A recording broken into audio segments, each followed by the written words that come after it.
This is the diary I wrote in hospital in Lima in 1985. And I found it yesterday. I haven't read it since, I don't know, 1987. I'm going back to Peru tomorrow, and I really don't want to.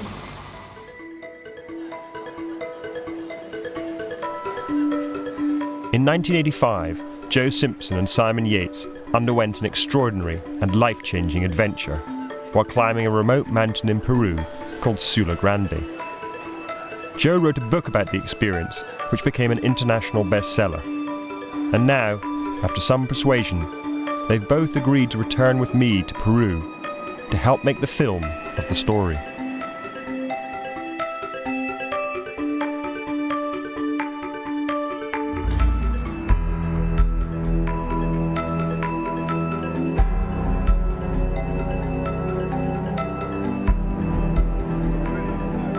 Amazingly, as our plane approached Lima, the mountain we were travelling to, Sula Grande, came into view. Yeah, it's very nice. It looks very much like it was when we were there. Oh, yeah. Just about the same amount of snow.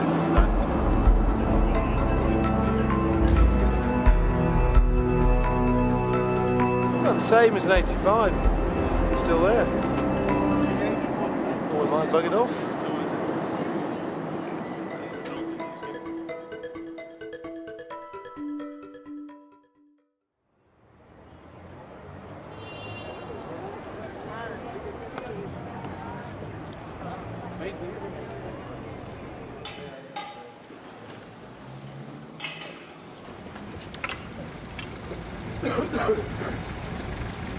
How long does this take?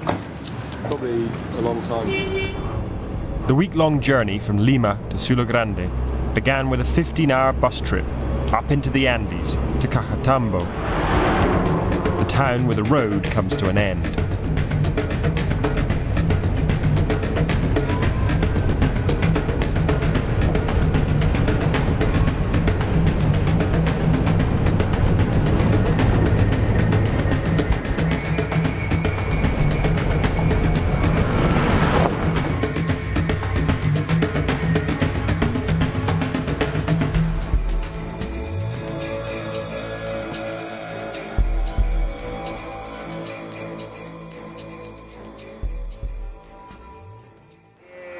¿Vienen por las fiestas turísticas?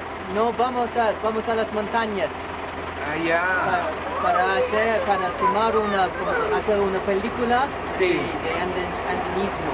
Ah, de andinismo.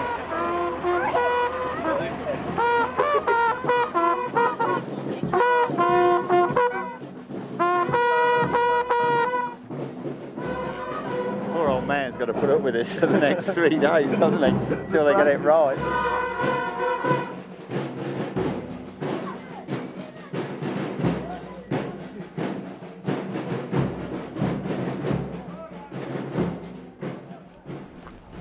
So this is it, this is where we stayed, isn't it? I wonder if the same people are still there. Yeah, I was in an upstairs room, wasn't I? Yeah. When they put me, or was I up here?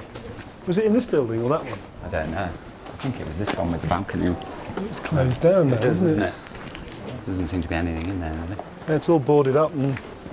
Sort of derelict. Yeah. I remember this balcony. Yeah, geraniums are still going, but that's about all, from the looks of it. No, it was in here, because we ate in that room. Yeah. Yeah, there were all the guinea pigs out the back. On the drive up here the other day, I was seriously wondering what on earth I was doing. I don't go with the logic of saying that going back might in some way be good or cathartic for you. I think that's pretty stupid, really. You know, in a strange way, the minute that rope was cut, it defined the rest of my life in a way that I could never have predicted. And what it initiated was a very traumatic, nightmarish time. And then afterwards, I seem to have been blessed with fortune, you know, in the things I've done and the life I now have. It was a terrible time, and a lot of good came out of it. I wasn't to know that I had a talent to write and have since written other books. And so, in a way, everything came on from that.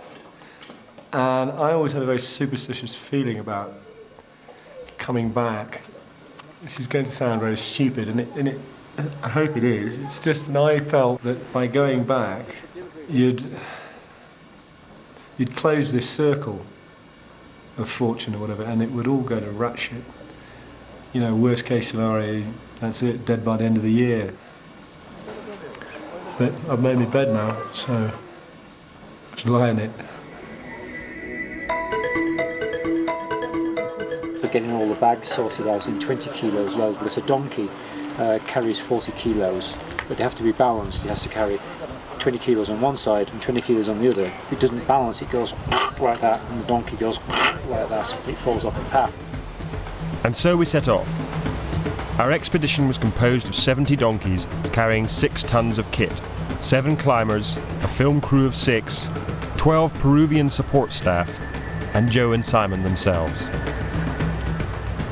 My aim was to shoot all the landscapes and wide shots for the film in Peru before returning to the European Alps to do close-ups with actors.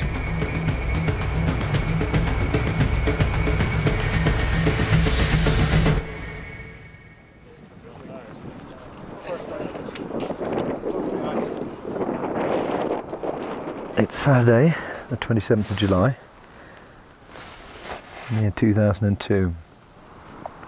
We've just arrived at our base camp today, which is 20 minutes walk below where Simon and I base camped in 1985. Early morning. Did you? Up until now, the last 4 days walking in, to be honest, I've been surprised at how completely uninterested I've been as regards to coming back here. I sort of thought it was because I'd blocked it all away really well. And I think it wasn't helped by the fact that we've got a base camp with satellite phones and a generator providing electric light and loads of people around, but somehow that made the whole thing completely artificial and just unreal, really. And so when Kevin said that we should just wander up to the site of our old base camp and see what we felt like, I felt pretty sceptical. I sort of felt, well, it's just a campsite. Yep, this is our base camp. It's a pretty good spot as base camps go. And I sense this might have alarmed the director somewhat, given that he must have thought that this place, which was where my life was saved in the end, might have actually meant something to me. Our tent was up there. Yeah. And Richard's was here. Yeah. But it really didn't. And I was surprised actually, and I sort of felt, well, maybe all of this coming back is going to do that. And then I turned and looked away from the camp towards where Simon had found me in the dark. I found you out over here somewhere, probably a couple of 100 yards up this riverbed. It's basically, it was up over here somewhere. I felt I was just going to have a panic attack. I could feel Simon grabbing hold of me in the dark while I stood there. I could remember it. I felt quite shivery. Simon was describing where he'd found me and what I looked like, and all I could do was look at these rocks. But it was probably somewhere, yeah, over here. You were definitely in a rocky In area. all that rubble. Yeah. So, I remember not knowing where anything was. yeah, it must have been nice to see the lights in the tent go on here. And all these memories came back that I haven't had for 17 years. There's a right pile of rubble here, isn't it? I don't know how I came through this lot. No. I've got no idea at all. Sort of stuff's fairly grim to walk through, really, let alone crawl through with a broken leg. So. Just looking at those reminded me how painful it was. I'd forgotten. I'd forgotten how difficult it was. I've told the story so many times. It's just become a fiction. And I've just looked around that corner and I thought, Christ. Because I've told the story a lot, it's not real anymore.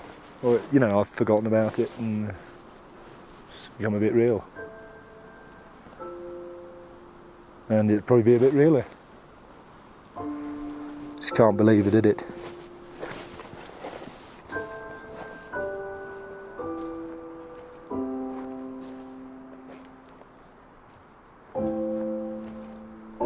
You're right. Not really. Yeah.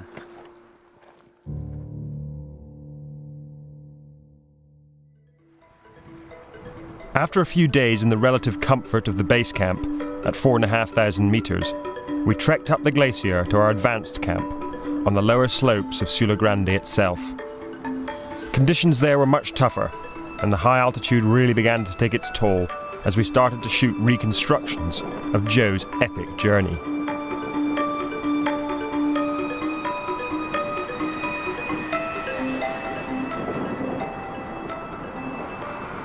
It's 8:30 in the morning, we're all up. It's very cold, the sun's out and we'll soon get warm. Up to this point, Simon had seemed totally unperturbed by the trip. It didn't seem to have the same meaning for him that it did for Joe. Why did you decide to come back to Sula Grande? Predominantly because your film production company came along and suggested to Joe and I we came back and offered us a contract and some money to come back here. But it's nice to come anyway to a place like this. I suppose I'd forgotten how beautiful it all was and how dramatic the mountains are here. But because I've been to so many other mountains, I suppose I've found equally as amazing. I don't find that this place has any special significance compared to a lot of other places that I've been to. This place has in some ways defined your life, hasn't it? I don't feel it's defined my life myself. It's significant to other people because of Joe's book. Does it ever annoy you, though, that you're forever known as the man in Touching the Void? Yeah, I do find it annoying sometimes. It's a double-edged sword, really. I mean, it's useful to me because I'm known, and I can use that notoriety, celebrity, whatever you call it, to make my own life easier and to make money. Is your relationship with Joe largely defined by what happened in those few days here? Yes, it is. Yeah, I mean, I've not lived in Sheffield now for nearly 9 years, and since I left Sheffield, I've hardly seen Joe really. We're not close friends, and we probably never were close friends. We were climbing companions, if you like. At that point in time, as a 21-year-old, probably everybody I climbed with I'd classify as a friend, but now as a 39-year-old man, I know that friends that are a part of your life all the time, if you like, and know what's going on in your life, they're a very, very small number of people, basically. And Joe's not one of those people.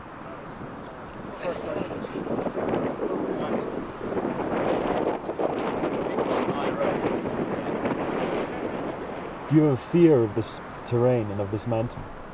Not really. It's been a very strange experience. It's sort of schizophrenic, really, because there's this film crew here, there's a load of mates here who are safety people. So part of me is wandering up, obviously with a job to do, and having absolutely no emotional response at all. And then every now and then I get ambushed by really little things. I did it when I was crawling down there, and when I stopped for a few seconds, I was looking down towards the valley, and it was like déjà vu. It was just exactly like it had been, and it really unnerved me. And but I can't really express any of that because there are all these people here who I don't really want to express those emotions to, or have them hear it. Well, it's I don't know. It's a bit too sort of Jerry Springerish, isn't it, to sort of say how you really feel. Where are you guys going? You take it easy in that big bad glacier now, Joe. You take it easy on that face. We will. Oh, I feel sick at the thought of you on it. Why do you feel sick at the thought of them on it, Joe? It's incredibly dangerous. We're making a film about two people surviving a horrendous epic and getting away by the skin of their teeth. And it would be an ultimate irony if anybody gets killed making that, basically. And where they're going is very, very dangerous. Back in England, our plan had been for two of the experienced mountain guides to climb at least part of the way up Sula Grande. Joe and Simon were very concerned about this. The mountain, they felt, was too dangerous to climb on. After some discussion, our climbers decided to go no further than the bottom of the first ice field. About halfway through our 3-week stay, the third member of the original 1985 expedition, Richard Hawking, arrived. A non-climber, Richard had looked after the camp back then. He now lives in Japan, and neither Simon nor Joe have seen him in years. So Richard, when was the last time you saw these guys? Well, I think Joe would have been 15 years ago? Yeah. 88? Around 88, yeah. It was about then I remember asking about the various stories about eloping in Japan and stuff like that, and then the consensus of opinion was that you were dead. And that, I almost was. That your kids had given you a concrete jacket. Done over by some Japanese mafiosi. I almost was. Because when we started this, the researcher was asking about what we knew about you, and actually Not much. we didn't really know anything about you. And both Simon and I said, well, I think he's dead. And what did they do with his friends? They found your brother, did they? They found my brother somewhere. Yeah. Through a in school's reunion thing or a friend's... Oh, they used Friends that's it. Reunited, Friends I think. Reunited. Friends Reunited. And That I is- just that registered is on that 2 weeks before. Sad. No, because one of my friends had registered and anyway, it was... That's not an excuse. Well, everyone thought I was dead. I had to reassure people I was still alive. Are you glad you came back here?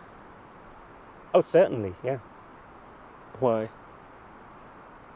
Well, in a way to remind myself of what I used to be, how I could just come up here on a whim, whereas now it's like a big epic mental preparation to come here. There aren't many places in the world like this, so it is nice to be back. You eat all this raw sushi stuff all the time? Nah, I don't eat that. Does your wife cook well? She used to, but then I took over. Is that a very untraditional thing? I mean, Oh yeah, people think it's really odd. They think she's disgraceful for not cooking. is she pretty off the wall for a Japanese? Oh, very. She's off the wall for a human being, let alone a Japanese. Excellent. Well, this feels more than a little weird.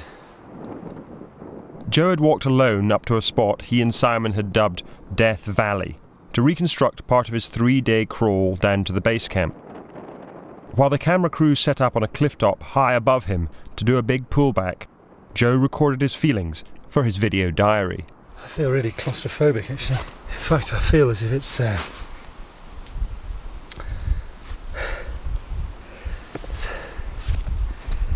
all going to happen again. Just being a bit wet. I have this horrible feeling, which is why I'm feeling claustrophobic, that this is an hallucination.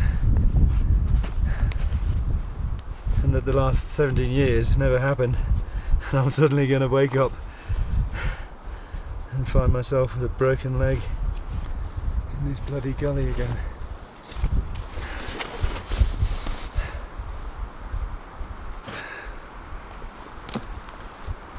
Your mind can play very funny games.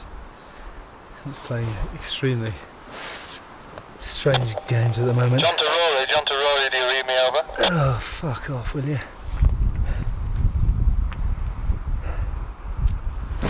Oh! Bloody knee's hurting. And there's nothing wrong with it. After about a week of relentlessly doing reconstructions for the film, Joe was beginning to get pissed off with the whole experience, and the atmosphere between him and the crew had decidedly cooled. We seem to have spent about 98% of our time just doing reconstructions, crawling with legs strapped up in carry mats and everything done in long shot, all taken to make sure that you couldn't recognise that it was me doing it. So if you get into position, I'll give you an action. Somewhere along the line, I got very disillusioned with this.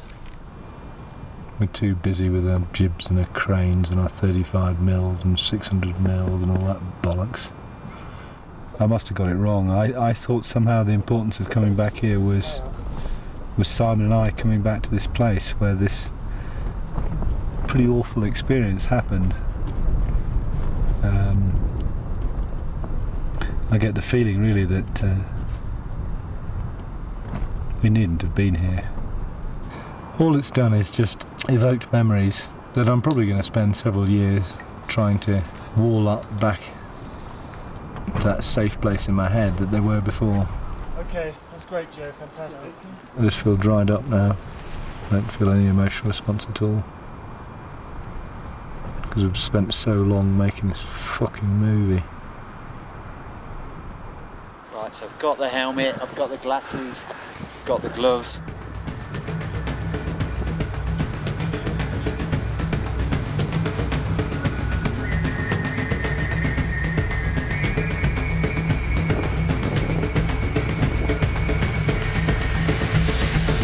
Action! In contrast to Joe, Simon continued to insist that the return to Sula Grande had little or no meaning for him.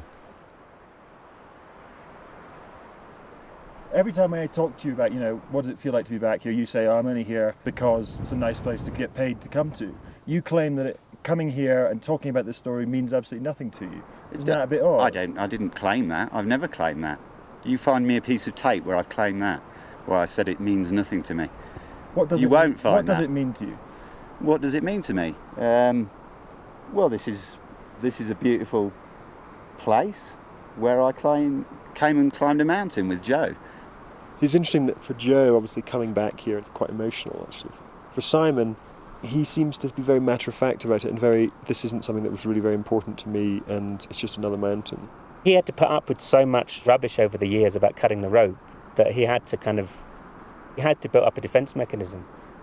Because, I can't understand why anyone would ever question what he did. Do you think he's ever felt trapped by the story and by his persona he's had to adopt in some ways because of it? Well, certainly by the cutting the rope thing, he's been kind of trapped. Because I used to hear things on the BBC where he would be on, and he was always introduced as the person who cut the rope.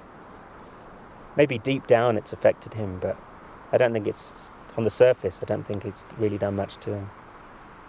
I'm an adventurer. This was one adventure.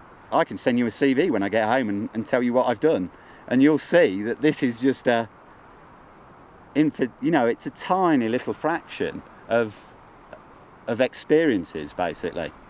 That you wouldn't acknowledge that you have any unresolved feelings about this place or about this story. To you, it's just another thing that happened. Yeah. One little shot for you. From up here, we can actually see from the crevasse all the way down the glacier, down to the lake and to their camp. Do you want me to try that on a pan? Over. Yeah, that would be fantastic.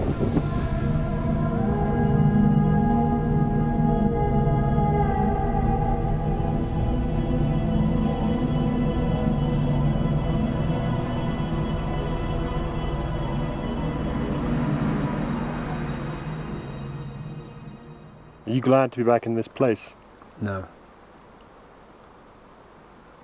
No, I hate it. You have any idea how bad it was? I don't think any of you do. I don't think you have the first idea. I died here.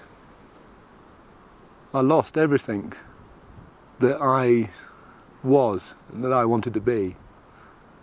And then I got it given back. I don't want to remember feeling like that.